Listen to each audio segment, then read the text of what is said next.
Assalamu alaikum. I'm Marwa Mohkim Sheikh. Welcome to Naramis. India's strategic decision-making system, once valued for its cautious pragmatism, is today increasingly beset by deep structural flaws.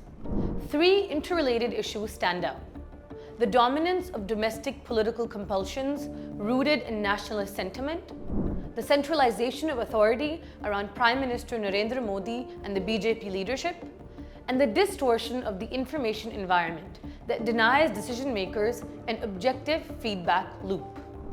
Taken together, these factors make India's external behavior more rigid, more prone to escalation, and more vulnerable to dangerous miscalculations.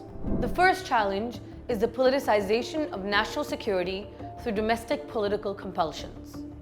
Under the current political dispensation, strategic choices are often heavily influenced, even distorted, by ultra-nationalist Hindu sentiment. This ideological framing has created a self-imposed commitment trap.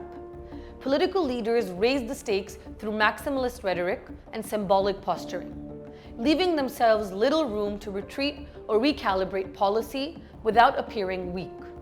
For instance, military actions against Pakistan are often cast less in terms of calibrated deterrence than in terms of national honor or electoral mobilization.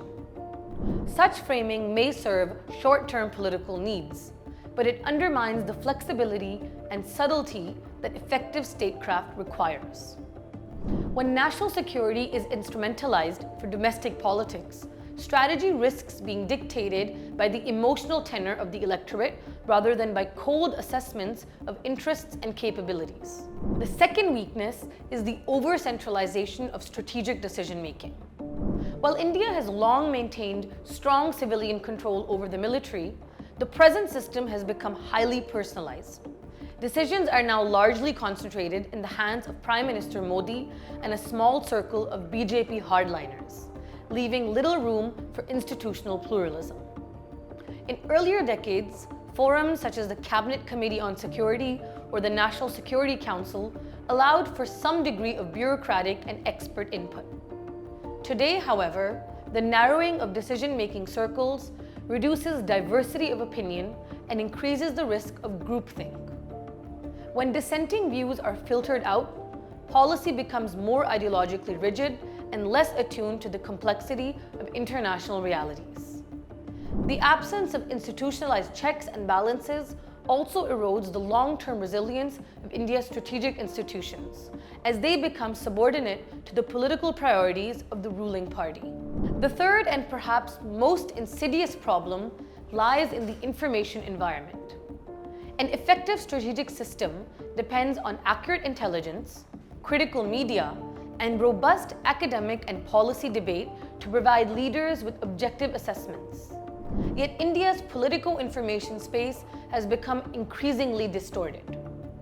A large segment of mainstream media amplifies official narratives rather than scrutinizing them, while independent analysis from think tanks, universities, or investigative journalists is often constrained by political pressures. Without critical feedback, policymakers risk being trapped in echo chambers that reinforce their own assumptions.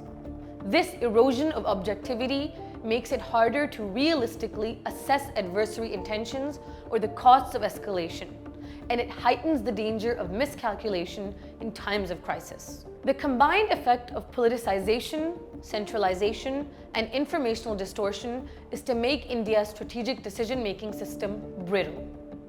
Instead of fostering adaptive, pluralistic, and evidence-based choices, the system produces rigid responses driven by ideology and domestic politics. This not only increases the likelihood of escalation in conflicts with Pakistan or China, but also reduces India's long-term strategic flexibility in a complex, multipolar world. A state of India's size and importance cannot afford such distortions.